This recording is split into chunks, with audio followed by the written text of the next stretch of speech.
Beth. Mutsaï Rabbi Gadol Beyoter, on dit que maintenant, כמו שמצאנו בעת שהיו ישראל במדרגה קטנה מאוד, דהיינו במצרים. Comme on a vu quand le peuple juif était dans un niveau très bas, c'est-à-dire en Égypte, שהיו משוקעים במ"ט שערי טומאה, qu'ils étaient arrivés au 49e niveau de la Touma, היו צריכים רבי גדול ומלמד גדול ונורא מאוד.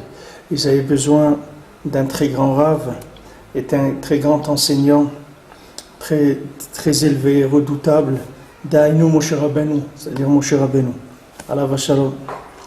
כי כל מה שהוא קטן ומרוחק ביותר, צריך מלמד גדול ביותר. Parce que plus quelqu'un est petit et éloigné, plus il a besoin d'un enseignant qui soit grand. Sheye Ouman Kazé. On ne parle plus maintenant d'un enseignant stam, maintenant on parle d'un Ouman, c'est-à-dire que c'est un artisan, c'est un artiste de l'enseignement. Sheuchal Albish Sechel Elion Kazé, qui puisse habiller, qui puisse mettre à la portée de l'élève, Haïnou Asagoto Idbarach Shmo, de comprendre qu'il y a Hachem dans le monde, de comprendre la présence d'Hachem.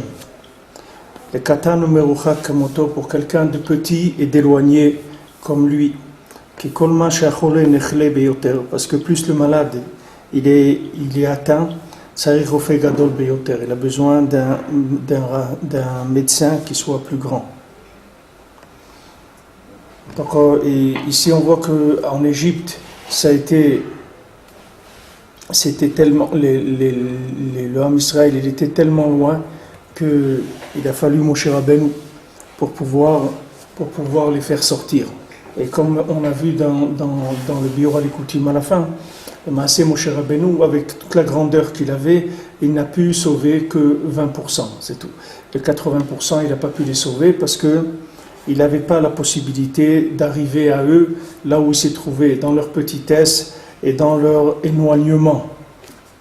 Donc, bien sûr que de là, on va déduire une qualité qui est indispensable pour cet enseignant-là, c'est-à-dire pour ce rave qui va faire ce travail comme Moshe Rabbeinu, c'est la rachmanout, c'est-à-dire la miséricorde. Parce que si le rave, il n'a pas de miséricorde, c'est sûr que c'est déjà un signe qu'il ne peut pas faire grand-chose comme travail. Parce que plus sa miséricorde, elle va être grande, plus il va pouvoir déjà traiter les problèmes des gens qui sont très éloignés. Maintenant, si le rave, il a un peu de nerfs, ou il est un petit peu raide, un petit peu dur, un peu rigoureux, c'est sûr que déjà, il a montré déjà sa faiblesse, puisqu'il y a des gens, il ne pourra pas s'occuper d'eux.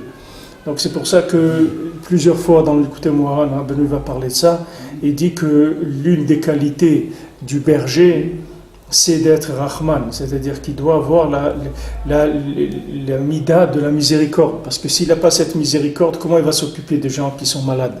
C'est impossible. Il peut traiter que des cas qui ne le dérangent pas trop, mais dès que ça va être des cas qui sont difficiles, il va pas pouvoir, il va s'emporter. Parce que sa limite, elle va sortir tout de suite, et ça va faire qu'il va s'emporter. Donc maintenant, Moshe Rabbeinu, avec toute sa grandeur, il n'a pu s'occuper que de 20% du Ham Israël. Maintenant, ces 80%, c'est pas des gens qui vont se perdre. Parce que y a pas dans ce monde-là, il n'y a pas de perte. Kadosh Baruch Hu, il ne va perdre personne. Seulement ces 80%, ils sont revenus maintenant en réincarnation, etc. Et Rabbeinu va s'occuper d'eux, et il va y avoir un rapprochement de tous ces gens-là. Maintenant, plus on voit que le travail, c'est que l'élève, il doit chercher, c'est-à-dire le malade, il doit chercher sans arrêt, il doit chercher tout le temps le sadique. Maintenant, quelqu'un, il peut dire, oui, mais moi j'ai trouvé, ça y est, je sais qui c'est, etc. Non, c'est pas dire je sais qui c'est, parce que je sais qui c'est, ça veut rien dire du tout. C'est-à-dire que quand je dis, bon, je sais que c'est là que ça se situe, ou bien je sais Rabbi Nachman qui peut faire pour moi, etc. Mais Rabbi Nachman, il a besoin qu'on le cherche en permanence. C'est-à-dire que les gens qui ne vont pas chercher, c'est sûr qu'ils ne vont pas trouver. Il n'y a pas de Sheila. Celui qui ne va pas chercher, il n'y a aucune Sheila qu'il ne va pas trouver. C'est Vadaï qui ne va pas trouver. Parce que même si on vient le chercher, on va venir le chercher uniquement pour lui donner l'information, mais on ne va pas lui donner l'enseignement dont il a besoin, parce qu'on a besoin d'un minimum de participation de sa part pour pouvoir venir vers lui. Maintenant, d'un autre côté, le sadique lui-même, il s'élève sans arrêt pour pouvoir résoudre le problème de la génération. Comme Rabbi Nathan il dit dans le Kut Halachot, dans le Chot Ersher Kelim Halachat Dalet, Rabbi Nathan il dit que maintenant, le tzaddik, lui, il est obligé de quitter le monde pour réparer le monde. C'est-à-dire que, pourquoi Rabbeinu, à l'âge de 38 ans, il a été obligé de quitter le monde? Parce que les médicaments qu'il y a besoin pour les générations, à partir du moment, les 2 siècles qui sont passés depuis qu'il y a eu la Istalkut de Rabbi Nachman, depuis que Rabbi Nachman il est remonté, c'est-à-dire les médicaments qu'il y a besoin pour ces générations, le tzaddik il ne peut pas les découvrir tant qu'il est dans son corps. Parce qu'il faut des médicaments qui sont inaccessibles tant que le tzaddik il est dans son corps. C'est-à-dire que le tzaddik il doit aller chercher des choses pour aller là-bas, on ne peut plus être dans un corps. Donc le tzaddik il part, mais bien sûr il tranquillise les gens en leur disant je ne suis pas parti, je suis parti uniquement pour vous, pour pouvoir vous amener ce dont vous avez besoin. Donc je suis toujours avec vous, mais seulement je ne peux plus rester dans l'enveloppe du corps, c'est tout. C'est le seul problème qu'il y a. Comme à l'époque des gens qui vivaient dans des pays pauvres, où le père il était obligé de s'expatrier pour la parnassa, parce que dans le pays où il vivait, c'était impossible de nourrir une famille. Donc le père il s'expatriait et tous les 3 mois ou truc, il envoyait de l'argent pour que la maison puisse continuer à vivre, pour que sa famille puisse continuer à vivre. Mais lui, il était plus présent, puisque dans l'endroit où il était, il n'y avait pas de parnassa. Maintenant, c'est ce qu'on dit dans Eshet Cha'il, mais Mechak Tavilachma, de loin, elle va amener son pain. Pourquoi de loin? Parce qu'il y a des médicaments qu'il faut aller chercher très loin. Comme Rabbeinu l'a donné le machal de celui qui était très malade, et que maintenant on a cherché les médecins, comme on dit, conventionnels, ils n'ont pas trouvé de réparation, de médicaments. Puis il y a quelqu'un qui a dit, moi j'ai un médicament pour lui, mais ce médicament-là, il va revenir très cher, parce que c'est un médicament qu'il va falloir aller chercher des plantes dans des endroits très éloignés dans le monde, des plantes très précieuses. Ensuite, ces plantes-là, il va falloir préparer une potion, un médicament avec, et après, il va falloir lui administrer. Alors Rabbi Nachman a dit qu'ils ont été chercher ce médicament. Maintenant, une fois qu'ils ont été chercher ce médicament qui est revenu très très cher, puisqu'il fallait aller dans le monde entier, dans des endroits qui étaient très difficiles d'accès pour avoir ces plantes. Ensuite, il a fallu fabriquer ce médicament, et il en fallait un seau. Il a fait un seau de ce médicament-là. Pourquoi? Parce que le problème de ce malade-là, c'est qu'il ne peut même pas ouvrir la bouche. Alors, quand il ne peut pas ouvrir la bouche, on ne peut pas lui administrer le médicament. Alors, qu'est-ce qu'il faut faire? Il faut emmener un seau, et on lui verse tout ce seau sur la tête, et peut-être qu'à un moment, il y a une goutte qui va rentrer dans sa bouche. Et si une goutte, elle va rentrer dans sa bouche, alors ça suffit. C'est exactement ça qu'ils font les tzadikim avec nous. C'est-à-dire, le Rebbe Rabbi Nachman, il a été chercher des médicaments qui sont des médicaments très très précieux. Nous, on ne se rend pas compte parce qu'on est malade, on ne se rend pas compte. Mais ce qu'on étudie, nous, si maintenant, par exemple, les élèves de Rabbi Akiva, ils avaient ça, ils avaient une Torah du Likutei Moharan, ils auraient été des tzadikim, mais ce n'est pas des tzadikim, parce que c'était déjà des tzadikim, mais ils auraient été à des niveaux incroyables. Parce qu'eux, ils étaient capables d'apprécier ce que c'est ces enseignements-là.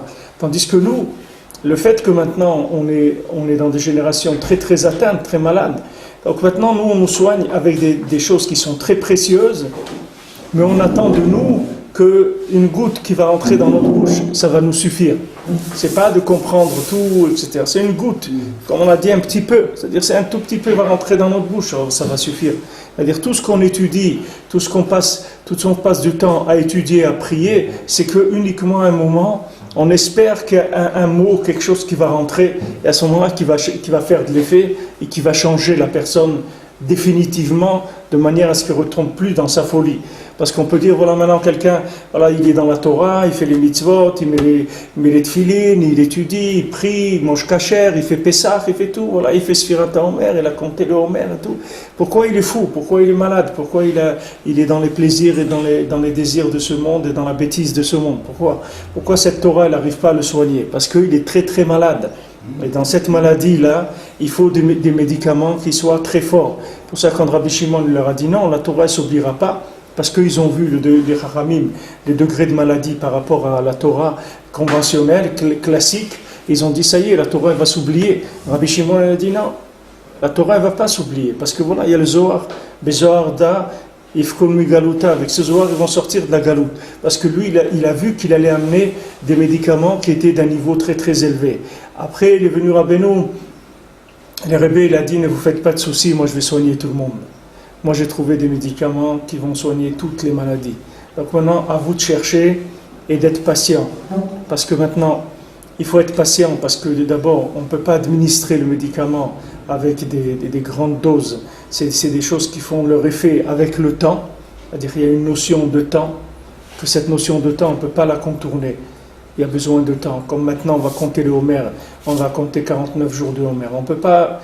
Pourquoi Hachem, il ne pouvait pas faire qu'on compte 3 jours? Pourquoi il faut compter 49? Parce qu'on ne peut pas faire plus vite que ça. 49, c'est le plus vite qu'on puisse faire. C'est 7 fois 7, on ne peut pas aller plus vite que de passer par les 7 sphirotes qui sont inclus chacune dans l'autre. Donc il y a une notion de temps, et cette notion de temps-là, elle est absolument indispensable pour chacun et incontournable. Maintenant, plus quelqu'un il va être malade, plus quelqu'un il va être loin d'Hachem, plus quelqu'un il va être petit et éloigné, c'est ça la définition que Rabbeinu dit ici, petit et éloigné, il est loin des notions de la Torah, c'est-à-dire c'est du chinois total pour lui la Torah. C'est-à-dire il ne sait pas du tout ce que c'est, bien qu'il fréquente, qu'il parle, tout ce mais pour lui les notions de la Torah elles ne sont pas du tout intégrées. Ce n'est pas des notions qui sont dans le vécu chez lui, c'est des notions intellectuelles, ça peut être des notions même affectives, même nostalgiques, tout ce qu'on veut, mais ce n'est pas des notions qui sont intégrées dans le vécu. Quand une notion elle est intégrée dans le vécu, vous allez voir la réaction, elle est complètement différente. C'est autre chose. Ça n'a rien à voir quand c'est dans le vécu. Chez vous-même, vous voyez quand c'est dans le vécu, ça y est, c'est autre chose. Mais tant que maintenant c'est un collage, c'est-à-dire on est en formation, on essaye de s'adapter, alors il faut beaucoup de patience. Il faut beaucoup de patience parce que des fois le masque qui tombe, des fois la bille se décolle. Il y a des moments où il se décolle un petit peu. Alors il ne faut pas s'affoler. Il se décolle, il va se recoller, c'est pas grave. Il va se recoller. Il faut être patient. Il faut être patient jusqu'à qu'un jour l'habit, il va rentrer mamash. C'est-à-dire que la personne, ça va être son habit mamash. Lui et l'habit, ça va être qu'une seule chose. Ça y est, c'est à lui, il l'a acquis, il est devenu la chose. Mais pour ça, Rabbeinu dit, Amten, attends, on s'occupe de toi. Ne crois pas qu'on ne s'occupe pas de toi. Toi, reste tranquille, c'est tout. Reste là, ne bouge pas. Attends, tu es dans la salle d'attente, attends. Tu vas voir qu'à un moment, on va dire ton nom, on va t'appeler toi aussi. Attends, sois patient, attends. Tu es sûr qu'on va te guérir, mais attends, tout le monde, sois patient. Sois patient parce que maintenant, tu es dans l'incapacité d'absorber le médicament pour l'instant. Donc on va attendre pour que le médicament il puisse faire son effet. On va attendre pour qu'on puisse t'administrer le médicament. Il va falloir un certain temps. Alors tu vas attendre un petit peu. Soit maintenant, BMET, le médicament pour toi, il n'est pas encore au point. Le tzaddik, il est encore en train de travailler. Il n'est pas au point, le médicament pour toi. Donc maintenant, attends, reste tranquille. Le tzaddik, il est en train de raffiner, il est en train de chercher et il va arriver vers toi. Ne te fais pas de soucis, ça va venir. Sois patient, ça va venir. Mais dans tous les cas, sois joyeux et serein. Sois joyeux et serein, comme si tu étais déjà guéri. Parce que le fait que tu es rentré dans la salle d'attente, c'est une garantie que tu vas être guéri. Hein, si tu ne pars pas, c'est tout. Si tu restes tranquille, tu vas être guéri. Et ça, c'est un nachat extraordinaire. Alors d'un côté, chacun il voit que Mamash il est loin, et se sent loin, tellement loin d'Hachem. Et d'un autre côté, il voit qu'on lui donne des diburim de chizouk, de nechama, de consolation. C'est pour ça que Rabbi nous appelle consolateur. Parce qu'il console, il dit attends, tu vas voir, ton tour il va arriver. Ne te fais pas de soucis, tu vas voir, tu vas terminer bien, ton histoire va bien se terminer. Attends, calme-toi, reste tranquille, n'aie pas peur, t'angoisse pas. Ne sois pas pressé, ne sois pas stressé, calme-toi, ça va venir. Attends un petit peu, tu vas voir que ça va venir. Alors toutes ces notions-là, le tzaddik, il les fait descendre. Pourquoi Rabbi Nathan il a écrit tout l'écouté à la route avec tellement de chizouk? Pourquoi tellement d'itraskout? Parce que la seule chose qu'on a peur, c'est que les gens ils se sauvent, c'est tout. C'est ça le seul problème qui peut y arriver. C'est que les gens ils perdent patience, c'est tout. Pourquoi Rabbi nous l'a dit, le désespoir n'existe pas? Comment quelqu'un peut vous garantir que le désespoir n'existe pas? Pour garantir à quelqu'un que le désespoir n'existe pas, il faut avoir des moyens. C'est pas... Vous ne pouvez pas dire, vous allez dans un hôpital, vous voyez des gens que tous les médecins ils ont dit qu'il n'y a rien à faire pour eux. Vous passez, vous lui dites le désespoir n'existe pas. Il dit attends, et tous les professeurs ils m'ont dit que j'étais cuit, que mon histoire elle est terminée. Qu'est-ce que tu me racontes que le désespoir n'existe pas? Non, pourquoi il te dit que le désespoir n'existe pas? Parce que lui il sait que le désespoir n'existe pas. Parce que ton médicament il est en cours de fabrication. Ton médicament il est en cours de fabrication, des fois il est en cours de livraison, des fois il est en cours de fabrication, des fois il manque juste encore, on est en train de voir quelque chose dedans. Mais sois patient, c'est tout, sois patient. Reste tranquille, on s'occupe de toi. La seule chose qu'on te demande, c'est de ne pas sortir de la salle d'attente. Parce que si tu sors de la salle d'attente, on ne peut plus rien faire. Il faut que tu restes là, que tu veuilles. Tu dis voilà, maintenant moi je vais montrer que je veux par le fait que je suis là et que j'attends. Voilà, c'est ça mon vouloir. Mon vouloir, c'est que je suis présent et j'ai une présence effective. Cette présence effective, c'est le maximum que je peux faire. Je ne peux pas faire plus que ça. De toute façon, ça ne sert à rien ce que tu vas faire. Tu peux gesticuler dans tous les sens, ça ne servira à rien. Parce que ce n'est pas du tout de là où ça va venir ta refoua, ton médicament. Ne crois pas que ton médicament, tu peux le fabriquer toi-même. Il y a des gens, quand ils commencent dans la Torah, ils commencent à étudier, ils commencent à prier, alors ils sont frais, ils sont en forme, ils sont chargés d'optimisme. Les gens, ils sont pleins d'optimisme. Ils disent, ouais, ça y est, Baruch Hashem, maintenant, j'ai tout compris, j'ai compris ce qu'il fallait faire, voilà, j'étudie ma paracha tous les jours, je fais mon Teilim Shel Yom tous les jours, Baruch Hashem, je fais un peu d'alacha, je fais une petite Mishnah, je fais un truc, c'est nifla, c'est super, ça y est, j'ai tout compris, etc. Maintenant, il voit, au bout de quelques années, que les médicaments qu'il prend, ils ne font pas d'effet. Il voit qu'il reste comme il était, qu'il ne change pas. Alors, il commence à se poser des questions. Est-ce qu'il les prend comme il faut? Est-ce que c'est ça qu'il doit prendre? Il faut savoir que maintenant, tout ce qu'on fait de par nous-mêmes, c'est-à-dire que c'est bien ce qu'on fait d'étudier la paracha, tout ce qu'on peut faire de bien, c'est bien de le faire. Mais toutes ces choses-là, il faut toujours les considérer comme de l'attente, comme quelqu'un qui lit des journaux dans la salle d'attente. C'est la même chose. Il ne faut pas croire que c'est ça le médicament. Si quelqu'un rentre dans une salle d'attente, il voit les journaux là-bas, et il commence à lire les journaux, il croit que c'est ça le traitement. Mais il se trompe. C'est pas ça le traitement. Le traitement, c'est pas ça. C'est pas du tout ça. Le traitement, tu verras quand il va venir, tu vas sentir que tu as guéri. Tu sais pas du tout ce que le tzaddik fait, tu peux pas comprendre ce qu'il fait. Mais toi, maintenant, dans la salle d'attente, tu as le droit d'étudier, de prier, de faire des mitzvot et tout. Mais ne base pas ton espoir de guérison sur les actes que tu es en train de faire. Parce que sinon, tu vas être déçu. Tu vas être déçu de toi-même et tu risques d'être déçu même de la Torah. Alors sois patient, dis voilà, ça je fais parce que je suis dans la salle d'attente, qu'est-ce que je vais faire? Pas rester comme ça assis, rien faire. Donc j'étudie, je prie, comme Rabbeinu dans Sichotara, Keilou, c'est-à-dire on fait Keilou, on étudie, Keilou, on prie, mais le Ikar c'est qu'on attend. On attend, comme il faut être Mekaven dans la Shemona Esrei, quand on fait Matzmiach Keren Yeshua, la bracha de Matzmiach Keren Yeshua, avant la bracha de Shomea Tfila, on fait une bracha qui s'appelle Matzmiach Keren Yeshua. Alors dans cette bracha, il faut être Mekaven, que Mamash, on attend que Akadosh Baruch Hu, il fait pousser la délivrance, il a fait grandir la délivrance. Matzmiach, ça veut dire elle commence à pousser. Elle n'est pas là, mais elle commence à pousser. On voit que ça y est, il y a un petit... Après Pessah, on va faire Birkat Ilanot. Pourquoi on va faire Birkat Ilanot? Parce qu'on va voir des arbres qui vont bourgeonner. On va voir les bourgeons. À partir de Pessah, il y a les bourgeons dans les arbres. On va faire la bracha sur les arbres. Maintenant, ces bourgeons-là, ce n'est pas des fruits. Ce n'est pas mangeable. Ça ne va pas te nourrir. Mais ça y est, tu vois qu'il y a un bourgeon. Tu dis, bon, ça va, il va y avoir la suite, ça va venir. Il faut un peu de patience. Dans 2-3 mois, ça y est, il y aura un fruit déjà.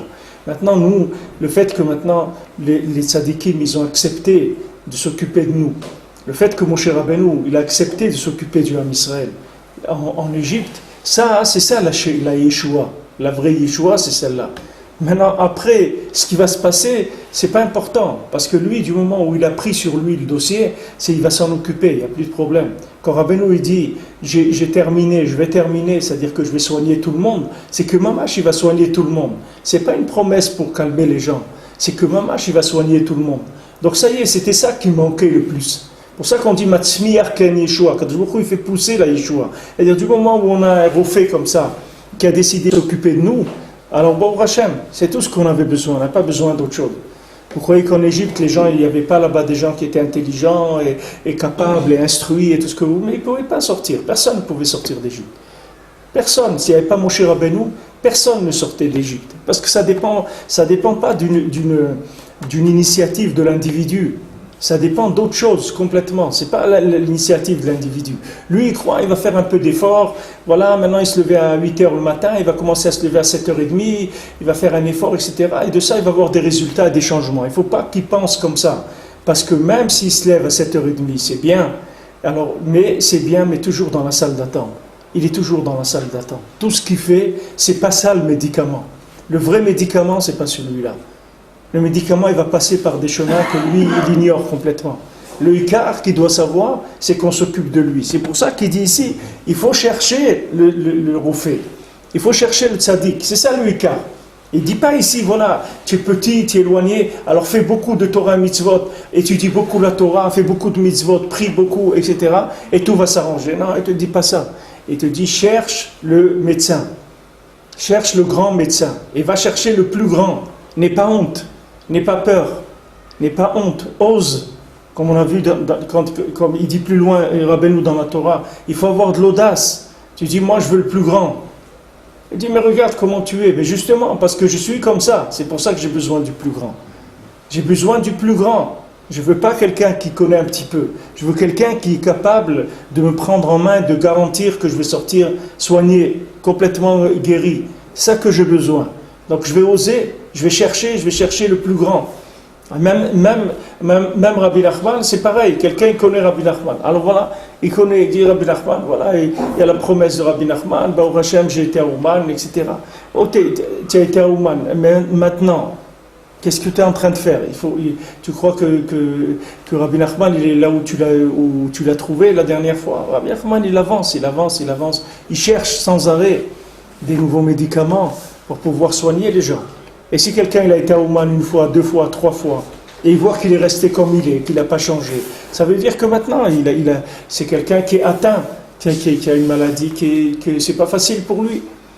Alors maintenant, on est en train de chercher des médicaments qui soient adaptés à sa maladie. Mais s'il reste tranquille, s'il reste dans la salle d'attente, c'est sûr qu'on va le soigner. Alors il retourne jusqu'à que ça marche, c'est tout. Jusqu'à que ça marche. Il y avait un Breslever il habitait à Ouman, il était venu en Eretz Israël, et c'était un Breslever qui s'énervait beaucoup, il était toujours énervé sur tout le monde, etc. Alors il est venu en Eretz Israël, et quand il est retourné à Ouman, alors il était toujours aussi énervé qu'avant. Alors les gens lui ont dit, il le taquinait, ils se moquaient de lui, il dit, mais Rabbeinu dit dans l'écouté Moran que Eretz Israël c'est Erech Hapaim, ça donne la patience. Il dit, toi tu as été en Eretz Israël, tu es revenu, on ne voit pas du tout que ça a changé, tu es resté énervé comme tu étais avant. Alors lui, il répondait en rigolant, il lui dit, remercie Akadosh Baruch Hu que j'étais en Eretz Israël, parce que vous ne savez pas comment j'aurais été si je n'avais pas été en Eretz Israël.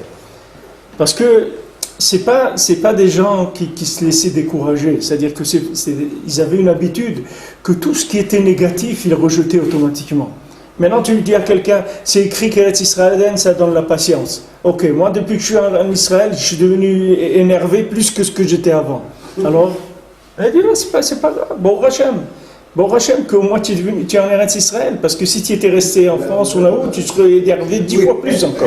Non, bon Hachem, que tu es là. Il faut toujours positiver toutes les situations de manière à ne pas se casser. Parce que c'est sûr que ça va marcher. Maintenant, les Sahara, il essaie toujours de dire, ouais, mais toi, voilà, t'es religieux, truc, et regarde ce que tu fais, regarde comment tu traites tes amis à la synagogue, des trucs, et tout. Alors il y a des gens, ils ne sont pas religieux. Moi, je ne sais rien du tout. Moi, je sais que je suis dans une salle d'attente d'un médecin qui est mondialement connu dans tous les univers, et lui, il va me soigner. C'est tout ce que je sais. Maintenant, comment je suis pas, je sais. C'est pas lui, il s'occupe de moi.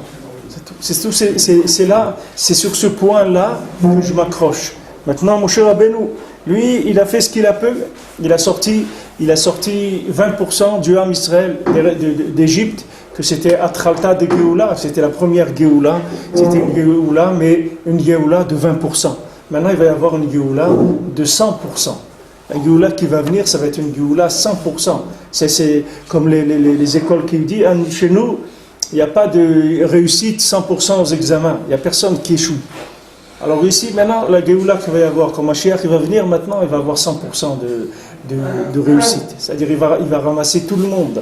Puis il n'y a aucune personne qui va être exclue. Et ça doit consoler quelqu'un à l'intérieur de lui-même. Peu importe qu'il voit sa vie, si elle a des hauts ou des bas, s'il est en train de tourner dans tous les sens, il ne sait pas qu'est-ce qu'on fait avec lui, mais il ne doit pas s'inquiéter. Il sait que maintenant, il est pris en main, et on va s'occuper de lui, et Bezat Hashem, il va guérir. Alors il dit qu'il doit chercher le grand médecin. Alors il dit pourquoi? Parce qu'il ne faut pas dire ça me suffit si je suis proche de quelqu'un qui est honorable, quelqu'un qui craint Hashem. Même si c'est quelqu'un qui n'est pas très grand, qui n'est pas un très grand niveau, qui alva mikodem kamao. Alvaï que je sois comme lui déjà. Alvaï que je sois comme lui. Quelqu'un il peut dire ça. Il dit attends, au moins que déjà j'arrive à un niveau, à ce niveau-là, de ce rave-là, je serai déjà très content. Et il dit il faut pas, c'est pas comme ça qu'il faut faire. Et il dit, tu te trompes. Il faut que tu cherches le plus grand, parce que celui-là, il peut rien faire pour toi. C'est vrai que c'est quelqu'un qui connaît la Torah, qu'il a une faculté de guérir certaines choses, etc. Mais il ne peut rien faire pour toi.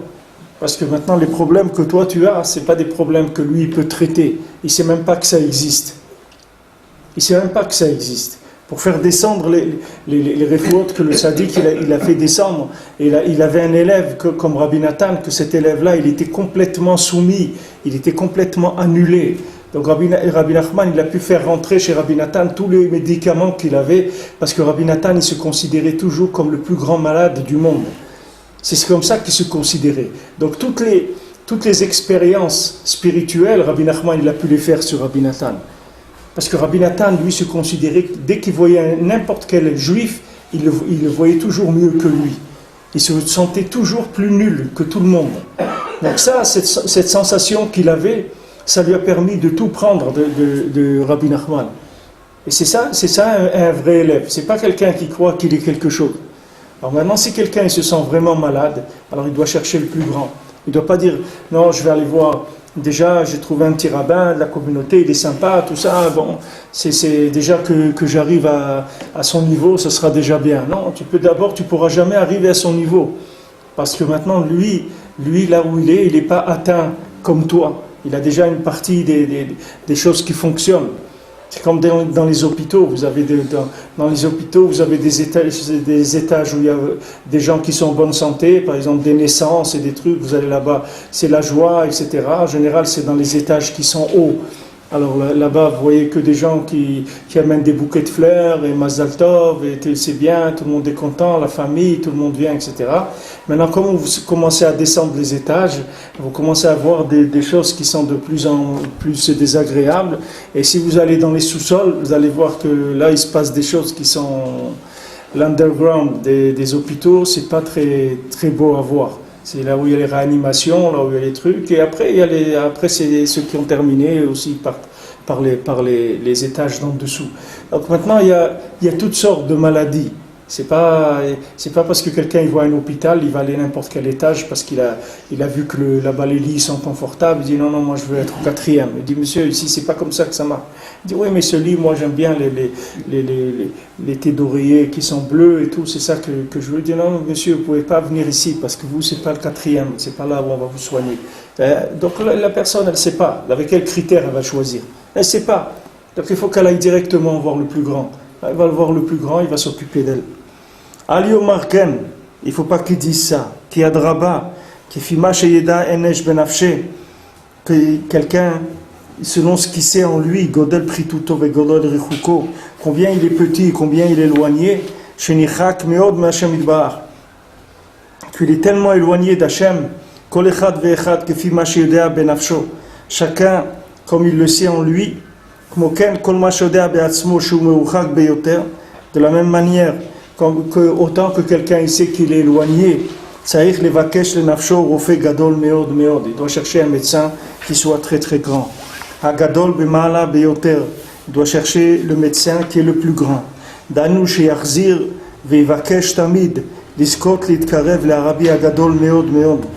C'est-à-dire qu'il doit yachzir.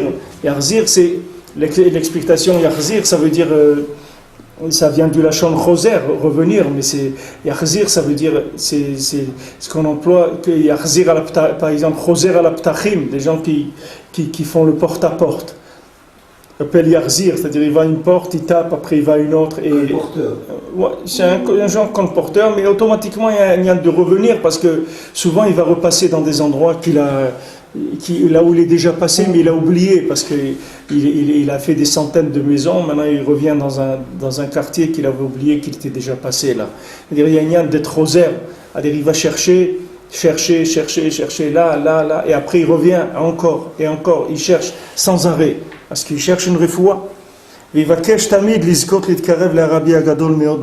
le temps, il doit demander à Kadosh Baruch Hu qui lui donne le srout de se rapprocher du tzaddik qui est gadol meod, qui kol mashu katan beyoter tzarich melamed gadol beyoter. Parce que plus quelqu'un il est petit, plus il a besoin d'un grand enseignant. Là il parle que petit, il dit plus éloigné, il parle que petit. C'est-à-dire plus il est petit, plus il a besoin d'un enseignant qui soit grand. Il y a des tfilotes dans le côté de tfilotes où Rabbi Nathan, vous voyez, qui demande à Hachem qu'il l'aide à trouver le tzaddik, qu'il aide à trouver le tzaddik. Maintenant si quelqu'un déjà il parle à Hachem, pourquoi il ne demande pas à Hachem directement? Pourquoi maintenant il demande à Hachem, aide-moi à trouver le tzaddik qui va me soigner? Pourquoi il ne dit pas Hachem, soigne-moi? Pourquoi il faut qu'il demande à un tzaddik pour qu'il trouve un tzaddik, que ce tzaddik il le soigne? Parce que il lui faut quelqu'un qui soit en rapport avec lui, quelqu'un déjà qui va déjà lui aider, qu'on l'accepte, qu'il soit accepté déjà dans l'hôpital. C'est pas pachout. Quelqu'un il peut pas venir demander à Hachem, bon voilà, ça y est, je veux faire tchouva, accepte-moi, etc. Voilà, ça y est, je me suis repenti, c'est fini, je suis d'accord, je veux faire tchouva, etc. On va lui dire, mais qui tu es toi? Qu'est-ce que tu veux faire ici? Qu'est-ce que tu viens faire ici? Alors tu as fait la vie que tu voulais, etc. Maintenant tu veux venir ici, tu veux faire quoi? Il lui faut quelqu'un qui soit un intermédiaire, de manière à ce que lui, il puisse avoir de la miséricorde sur lui, déjà pour prendre son dossier en main et après faire avancer les choses. On a besoin que le tzaddik il fasse pour nous. On ne peut pas aller directement chez Akadosh Baruch Hu. C'est un mérite de se rapprocher d'Hachem. Ne croyez pas, les gens comme ils prennent la Torah comme quelque chose de rigoureux, alors quand ils arrivent à faire quelque chose, ils croient qu'ils ont des droits dans la Torah. Parce que comme il a fait ça, il fait le Shabbat, il fait la cacheroute et tout, donc il se sent comme s'il avait des droits. Mais il n'a aucun droit du tout. La Torah, c'est un mérite, c'est pas un droit, il n'y a aucun droit. Quelqu'un qui, pour se rapprocher d'Hachem, c'est un mérite. Quand quelqu'un dit, bon, d'accord, alors j'ai accepté, je fais le Shabbat, je fais tout, il dit, alors, d'accord, alors qu'est-ce que tu veux qu'on fasse? Il dit, voilà, maintenant ça y est, je suis quelqu'un de bien et tout. Je dis, ah, ok, d'accord, sois quelqu'un de bien. Il dit, maintenant, je veux rentrer, je veux qu'on... Il dit, non, tu ne peux pas rentrer. Mais pourquoi je ne peux pas rentrer? Voilà, je fais Shabbat, je fais tout, etc. Il dit, mais c'est pas avec ça, tu crois que ça suffit ça pour rentrer? ne suffit pas pour entrer. Il faut un mérite pour entrer. Tu sais, la Torah, c'est un mérite. C'est pas quelque chose qui vient. Quelqu'un il habite en Eretz Israël, il n'a pas mérité lui, il n'a aucun droit d'être ici. Il n'y a personne qui a un droit d'être ici. Pourquoi tous les pays, toutes les nations, elles sont toujours en train de discuter notre droit ici? Pourquoi ils ne font pas sur les Philippines ou les Américains ou n'importe qui? Pourquoi les gens ils ne sont pas tout le temps à dire ouais, pourquoi les Américains ils ont tué les Indiens, ils ont leur pris leur terre? Pourquoi ça on n'en parle plus? On parle dans les films de cow-boys et après ça y est, ils n'en parlent plus aujourd'hui. Pourtant tout le monde sait que les Américains ils ont massacré les Indiens, ils leur ont volé leur terre. Tout le monde sait que la Corse, les Français ils l'ont volé, les Corses c'est pas des Français. Pourquoi personne, il dit toute la journée, il dit pas allez, arrêtez de coloniser, rendez les terres. Pourquoi les îles, ils les rendent pas? Pourquoi ils ne rendent pas les îles? Il y a tout le monde qui sait que ça n'appartient pas aux Français, les îles. Les îles, ça n'appartient pas aux Français. C'est pas des Français, les gens qui habitent là-bas. Ils sont pas nés en France, ils ont rien à voir avec la France. Alors ils sont venus, ils ont colonisé. Personne ne parle sur ça. Pourquoi on parle sur nous tout le temps alors qu'on est le seul peuple qui est sur sa terre? On est le seul peuple du monde qui est sur sa terre. On s'appelle Israël et la terre s'appelle Israël. Il ne faut pas trouver mieux que ça. Il n'y a aucun peuple dans le monde qui a ça. On est les seuls. De souche, c'est à nous. C'est-à-dire pas légitime. Et pourquoi tous les gens? Parce que d'être en Eretz Israël, c'est un cadeau d'Hachem. C'est pas quelque chose qu'on peut de droit. Il n'y a pas de droit sur Eretz Israël. Il n'y a pas de droit. Quand Avraham Avinu il a demandé le droit d'être en Israël, Hachem lui a dit il n'y a pas de droit sur Eretz Israël. Eretz Israël, c'est un cadeau permanent. Il n'y a pas de droit. C'est comme ça qu'il faut rentrer dans la Torah. Il faut savoir que de pouvoir faire la Torah, c'est un cadeau. Quand le matin je me réveille, déjà je sors de mon lit, je tiens sur mes jambes, c'est un cadeau. Et que je peux aller à la synagogue, c'est un cadeau. C'est un cadeau qu'Hachem il me fait de m'accepter dans sa maison. Il n'y a pas de droit. Ça ne me revient pas de droit. Le droit de quoi? De servir Hachem. Je n'ai pas le droit de servir Hachem. Ce n'est pas un droit. C'est-à-dire que maintenant, je ne peux pas venir et dire oui, moi, voilà, j'ai compris, je vais faire les mitzvot, etc. Non, c'est un mérite. Il n'y a pas de droit. Donc il faut venir toujours la tête basse, il faut venir tranquille, doucement. Il faut toujours avec l'humilité, parce qu'on n'a pas de droit. On n'a pas de droit. Pas quelqu'un qui peut venir de droit. D'être marié, ce n'est pas un droit. C'est un cadeau d'Hachem. D'avoir des enfants, c'est un cadeau d'Hachem. D'avoir une parnassa, c'est un cadeau d'Hachem. Eretz Israël, c'est un cadeau d'Hachem. Tous les jours, ce que j'arrive à faire un petit peu dans Avodat Hachem, c'est un cadeau d'Hachem. Parce qu'avec la conscience que j'ai de Dieu, l'éloignement où je me trouve, il n'y a pas de droit. Le seul qui a des droits, c'est le tzaddik. Que le tzaddik, il est gozer, et Akadosh Baruch Hu, il est mekayem. Que quand le tzaddik, il dit quelque chose, Hachem, il le fait. Parce que le tzaddik, il a des droits. Le tzaddik, c'est un homme qui est arrivé à un niveau où il peut parler de droit. Mais nous, on n'a pas de droit. Quel droit on a? Rien du tout. Nous, c'est tout des cadeaux gratuits. Donc, il faut remercier toute la journée, déjà. Toujours remercier. Je rentre à la synagogue. Merci, mon Dieu, que tu m'as donné le route de rentrer à la synagogue. Je sors de la synagogue. Merci, mon Dieu. Tu m'as donné le mérite que j'ai pris Shachrit. Donne-moi le mérite que je prie Mincha. Donne-moi le mérite que je prie Arvit. J'ai une femme, des enfants. Avant de rentrer à la maison, merci, mon Dieu. J'ai une maison. Baruch Hashem, j'ai une famille. Tu m'as donné une famille. Je sors de la maison. Merci mon Dieu, tu m'as donné, Baruch Hashem, je te remercie. Il faut remercier tout le temps, parce que de droit, on n'a aucun droit. On n'a aucun droit. Personne ne peut venir avoir un droit sur un mode de vie qui n'est pas de ce monde, qui vient d'un autre monde. D'où il va découvrir ça? D'où quelqu'un il peut découvrir dans ce monde qu'il y a un autre mode de vie? Comme Reuven, tu m'as raconté, moi je ne savais pas qu'il y avait toute cette vie communautaire et tout. Tu vois bien, c'est à côté de toi, tu ne le vois pas. Parce que si on ne t'ouvre pas les yeux, tu ne vas pas le voir. Tu ne vas pas te rendre compte. Il y a des gens, ils viennent en Israël, ils passent leurs vacances, ils vont, ils mangent des falafels, ils font tout ce que tu veux et tout. Ils n'ont jamais vu qu'il y a des gens, des religieux en Israël. Ils ne savent pas qu'il y a des quartiers entiers de gens qui étudient, ils ne savent même pas que ça existe. Bichlal, bon, maintenant il y a l'internet, il y a des trucs et tout, les gens ils voient beaucoup d'images. Mais les gens ils ne savent pas que ça existe. Des quartiers entiers de gens qui font que la Torah, où c'est fermé le Shabbat, où les gens ils vivent leur Shabbat. Ils ne savent même pas que ça existe. Parce que de voir cette façon-là de vivre, c'est un mérite. C'est pas un droit. Quelqu'un se dit, mais comment j'ai jamais découvert qu'il y avait toute cette vie communautaire, etc. Non, c'est un cadeau d'Hachem. que tu le découvres. Il n'y a pas de droit, parce que de découvrir dans ce monde qu'il y a un autre monde après, et que maintenant, par rapport à cet autre monde, on peut recevoir des enseignements ici, que ces enseignements ils vont nous permettre de nous parfaire, de manière à arriver dans l'autre monde, avec un bagage qui va nous permettre de voir des choses merveilleuses, mais ça, c'est pas un droit. Quelqu'un ne peut pas avoir un droit de ça. C'est un cadeau extraordinaire. C'est un cadeau niflaméon. Chaque fois que je mets les tefilines, chaque fois que c'est un cadeau d'Hachem. Je ne peux pas venir avec une attitude de quelqu'un qui a un droit. Alors maintenant, les gens qui croient qu'ils ont des droits, qu'est-ce qu'ils font? C'est des gens qui après, ils méprisent les mitzvot. Parce qu'ils ont l'impression que les mitzvot, c'est comme le code de la route. C'est-à-dire que maintenant, bon, ça va, je me suis arrêté au feu, j'ai fait ce qu'il fallait, etc. Laissez-moi tranquille. J'ai mis mes tefs, j'ai fait Shabbat et tout, maintenant laissez-moi tranquille. Il n'y a pas de problème, mais on te laisse tranquille. Même si tu veux rien faire, ne fais rien si tu veux.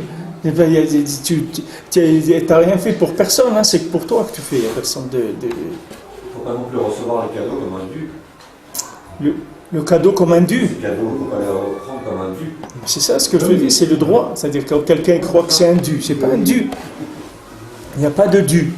Au contraire. Maintenant, si quelqu'un il arrive à un niveau où il se rend compte qu'il n'aime pas la Torah, il n'aime pas les mitzvot, il n'aime pas l'étude de la Torah, il n'aime pas prier, etc., combien il doit remercier Hachem qu'il est dans la Torah? Parce que quelqu'un qui n'aime pas, et que Akadosh Baruch Hu, il lui a donné le mérite de faire, combien il doit être joyeux qu'Hachem il lui a donné le mérite. Même quelqu'un qui n'aime pas du tout la vie de la religion, et Hachem il l'a laissé rentrer dedans. Combien il doit remercier Akadosh Baruch Hu encore plus que celui qui aime. Parce que celui qui n'aime pas, il dit comment mon Dieu, comme je suis malade, comme j'ai été intoxiqué et tout, tu m'as accepté à ton service. Lui doit remercier encore plus que tout le monde. S'il a compris quelque chose, Alors toutes ces notions-là, bien sûr, le tzaddik, il les donne à chacun avec autant au moment où il a besoin. Ces paroles, elles viennent, et elles vont le mettre en place, lui mettre la tête en place. Vous comprenez? Quelqu'un, c'est juste lui mettre la tête en place. Si quelqu'un, sa tête, il la met en place, tout va aller bien dans sa vie. Mais sa vision des choses, il faut qu'il la mette en place. Tant qu'il n'a pas soigné ça, il va être malheureux. Il va être malheureux parce qu'il se croit toujours que son dû on lui a pas donné, ou bien ça c'est pas bien, ou bien l'autre il est pas bien, etc. Tout le monde est bien, on lui doit rien du tout. Il doit savoir ça. Que personne ne lui doit rien du tout. Que c'est tout du gratuit, tout de cadeau. Alors le Rabbeinu il dit Vezé prinat se'arot, se'arot hamochin yotzim min se'arot. Ça c'est le nian des se'arot, des cheveux, que la lumière de l'esprit, elle sort par les cheveux. Ken asechel ha'elyon, shu asagot elokut. De la même manière, l'esprit d'en haut, qui est des compréhensions divines, umit labesh ve'asechel ha'tarton. Il s'habille dans l'esprit d'en bas. Zeprinat se'ara be'igula. Ça c'est le lien du cheveu qui est rond, qui est frisé. Prinat sivuvim, qui sont des tours. C'est-à-dire les cheveux qui fait des tours, c'est toutes les akdamot, c'est-à-dire toutes les choses qui sont des introductions, des préfaces pour arriver à l'esprit, à l'enseignement auquel on doit arriver. C'est-à-dire avant, on a dit que le tzaddik, lui, il va nous faire passer par des introductions, des notions qui sont intermédiaires. Ces notions-là, ce sont des notions qui tournent autour de la notion principale, centrale, à laquelle on veut arriver. Et j'ai vu que dans un sefer, il rapporte que c'est ça qui faisait Yosef Hatzadik, qu'on dit qu'il était en train de coiffer ses cheveux. Il dit, qu'est-ce que c'est que Yosef Hatzadik il coiffait ses cheveux? Il dit que pendant que ses frères, ils étaient en train de faire ce qu'ils faisaient, lui, il tournait ses cheveux. Il était mesalsel baseharot, c'est-à-dire il tournait ses cheveux. C'est quoi qui tournait ses cheveux? C'est ça ce qu'il faisait Yosef Hatzadik.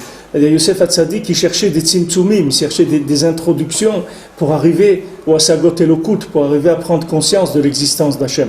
C'est ça qu'il faisait. Il était jeune, mais il cherchait sans arrêt. Alors cette notion de recherche, c'est un lien de tourner. Alors maintenant, l'esprit, il se manifeste à travers les cheveux, il sort par les cheveux. C'est pour ça que les cheveux ils sont arrondis, Parce que les cheveux arrondis, ça montre que l'esprit, on ne peut pas y arriver de façon directe, on va y arriver par des introductions. C'est-à-dire on va tourner autour, c'est-à-dire qu'on va arriver à la notion centrale, qui est ce qui nous intéresse. Vaikar ou amekuvan. Et le ikar, c'est d'arriver au but, c'est-à-dire à la chose, à la compréhension elle-même. Comme chez Matzenu b'divrei Artemuzal, chez Sibiru be'alachot, atcheguvo le tsarat habat. Alors, comme on a trouvé chez les Chachamim, dans la Gemara, dans Yebamot, chez Sibiru be'alachot, que maintenant ils sont venus parler avec un tzaddik,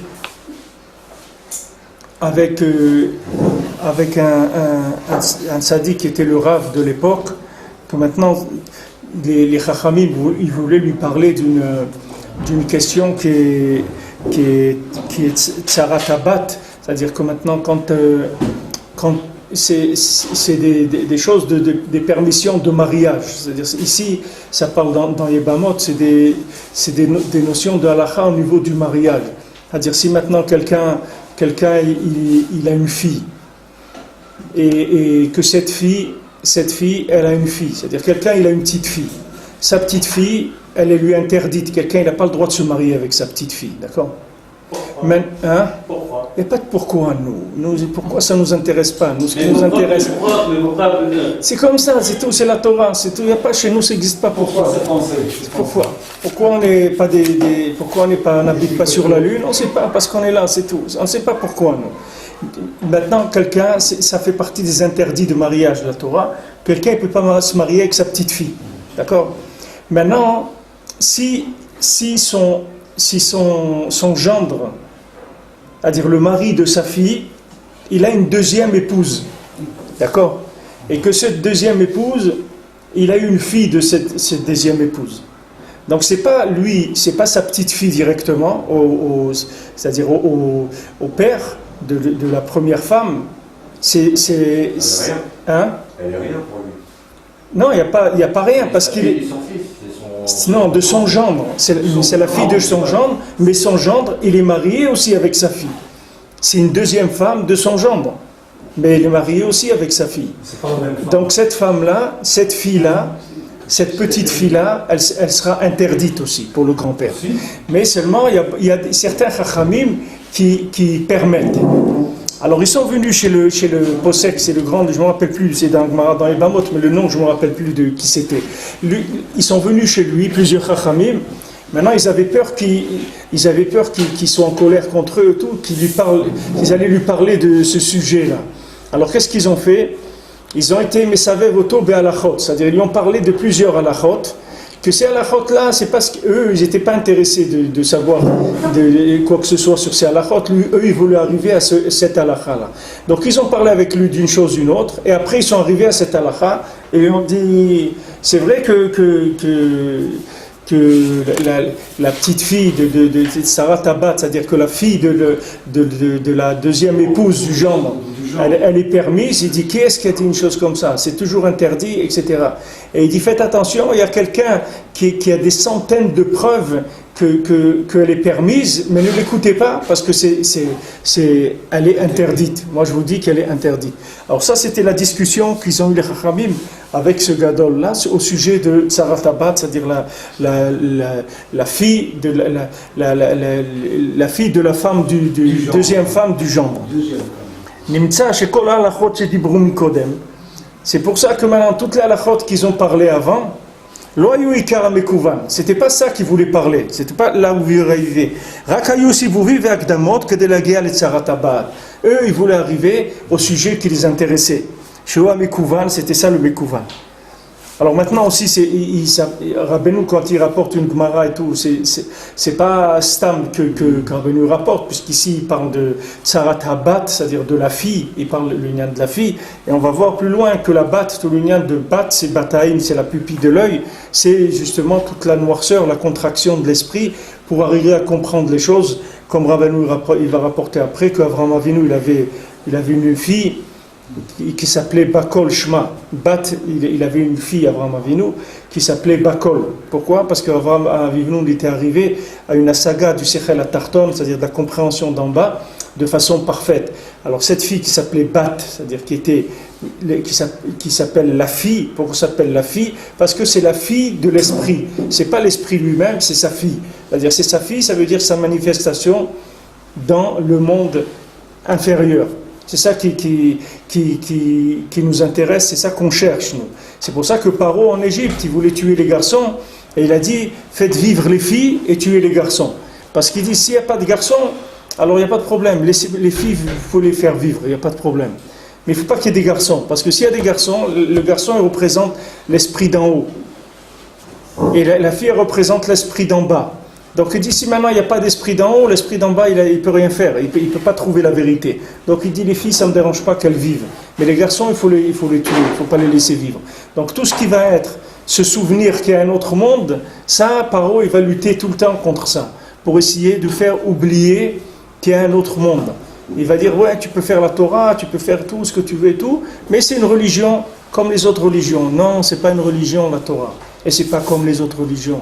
Et ça ne s'appelle pas une religion. La Torah, ce n'est pas une religion. Toutes ces notions, il faut qu'elles soient claires dans l'esprit. Quand on dit, voilà, on va faire une réunion de toutes les religions et tout, nous, on n'a rien à faire là-dedans, parce que nous, ce n'est pas une religion, donc on a le judaïsme, donc on n'a rien à faire là-dedans.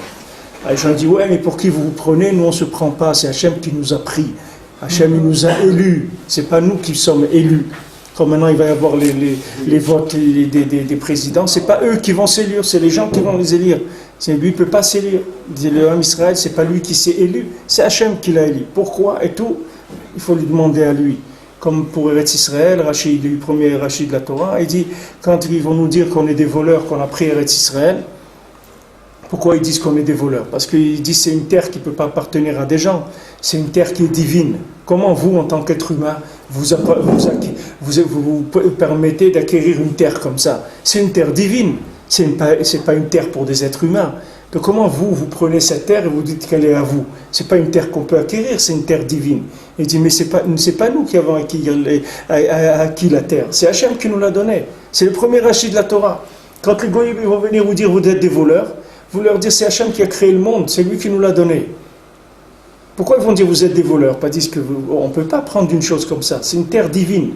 Comment en tant qu'être humain consommateur, vous pouvez prendre cette terre? Vous êtes comme nous, vous consommez et tout, vous voulez une terre qui est divine, prendre une terre divine, vous n'avez pas le droit. Il dit, non, c'est rien, c'est Hachem qui nous l'a donné. C'est pas nous, on n'a rien pris du tout, c'est Hachem qui nous l'a donné. Alors c'est ce qu'il faut dire aux Philistins. Hein? C'est ce qu'il faut dire aux Philistins. Qu'est-ce qu'il faut leur dire? C'est ça qu'il faut leur dire. C'est ça qu'il faut leur dire. Il faut leur enseigner le premier Rachid de la Torah, comme ça ils vont rester tranquilles. C'est ça, c'est les cheveux noirs. Qu'est-ce que c'est les cheveux noirs? C'est Shchora Ani Venava. Comme c'est écrit dans Shir HaShirim, je suis noir, mais je suis belle. C'est-à-dire que maintenant, la beauté de l'esprit d'en haut, qui s'appelle blancheur, en haut c'est blanc, quand ça descend en bas, ça devient noir. Pourquoi ça devient noir? Parce que le principe du noir, c'est la contraction pour pouvoir voir. Si on n'avait pas la pupille de l'œil, on ne pourrait pas voir. Maintenant, pour voir, il faut que la chose, elle rentre dans un processus de noirceur. Donc tout ce qui est en bas, d'un côté, c'est pas beau. Pourquoi c'est pas beau? Parce que c'est noir. Pourquoi c'est noir? Parce que c'est de la matière. C'est dans ce monde-là. Ça, c'est noir. C'est le côté noir de la chose. Mais le côté que maintenant, à travers cette noirceur, on peut arriver à s'attacher à Kadosh Baruch Hu, à des choses extraordinaires, ça, c'est la splendeur qu'il y a dans la chose. Maintenant, tu vas manger de la matzah à Pessah. Le lien de la matzah, c'est noir. Pourquoi c'est noir? Parce que c'est quelque chose qui est fabriqué dans ce monde. C'est quelque chose qui est fait avec de la farine, avec un four, etc. dans ce monde. Mais maintenant, ce à quoi tu vas arriver comme blancheur avec la consommation de la matzah, ça c'est quelque chose qui est magnifique, qui est merveilleux. Donc ce monde-là, il va être tout le temps avec ces deux notions. C'est-à-dire qu'on va appeler la beauté, la splendeur, on va l'appeler noir aussi. On ne va pas l'appeler blanche, parce que blanc, c'est invisible. C'est-à-dire une chose qui est blanche, elle n'est pas visible dans ce monde. Dans ce monde, on ne peut pas voir le blanc, on ne peut voir que le noir. C'est-à-dire ce qui est blanc, c'est des évidences du monde futur, on ne peut pas les voir ici. Ça, ici, on ne peut pas voir le côté blanc. Ici, on ne peut voir que le côté noir. C'est-à-dire on a besoin de tout, que ça soit réduit pour pouvoir arriver à le voir. On ne peut pas voir les choses ouvertes. Il faut qu'elles soient toutes contractées, concentrées, petit, et ça c'est le côté noir. Maintenant, quand c'est contracté, concentré, etc., ça donne aussi des épreuves d'éloignement. Les gens ils s'éloignent parce que justement c'est noir, c'est-à-dire c'est fermé. C'est fermé, alors ça a l'air complètement fermé. Les gens ils ont l'impression de s'asphyxier parce qu'ils disent mais c'est fermé. C'est des milieux fermés, c'est des endroits fermés, c'est des façons de vivre qui sont fermées, etc. Pourquoi ils disent ça? Parce qu'ils voient le côté noir comme quelqu'un qui fait Shabbat. Quand quelqu'un commence à faire le Shabbat, il est noir son Shabbat. Le début du Shabbat, c'est noir. Pourquoi? Parce que tout son Shabbat, c'est rien que ce qu'il ne peut pas faire. C'est pas ce qu'il peut faire. Il ne sait pas ce qu'il peut faire. Lui, il voit ce qu'il ne peut pas faire. Il ne peut pas se faire un café, il ne peut pas utiliser le téléphone, il ne peut pas utiliser Internet, il ne peut pas aller à la plage, il ne peut pas jouer au baseball, il ne peut pas aller rendre... Tout ça, il ne peut pas aller à Montauban voir un match de rugby, il ne peut rien faire du tout. Tout ça, il voit ce qu'il ne peut pas faire. Maintenant, il dit, alors c'est un Shabbat noir. Il dit, j'ai passé un Shabbat noir. Ça veut dire quoi?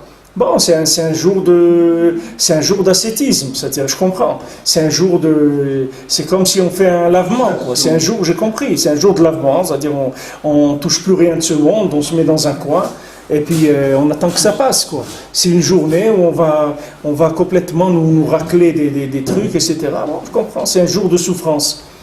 Voilà l'approche d'un individu normal. Ça, c'est normal, c'est pas quelque chose qui n'est pas normal. Maintenant, si quelqu'un goûte le Shabbat, il dépasse le côté noir, il va voir que c'est Shchora Ni Venava, il va voir que c'est noir, mais c'est beau, c'est de la splendeur. Parce qu'une fois qu'il va dépasser le côté contrainte du Shabbat, et qu'il va l'assimiler, il va rentrer dans l'Olam Haba. Alors là, il va dire, oh là là, ça valait la peine. Ça, je ne savais pas qu'il y avait tout ça. Mais pourquoi vous ne me l'avez pas dit? Il dit, on te l'a dit. Ben non, j'ai pas compris. C'est non, tu ne peux pas comprendre. Tu ne peux pas comprendre parce que tu vois le côté noir, tu vis dans le côté noir. Toi, tu vis que par rapport à ce que tu consommes. Maintenant, pour arriver à te rendre compte qu'il y a un autre monde et que cet autre monde-là, il se manifeste ici, il y a des étapes à passer.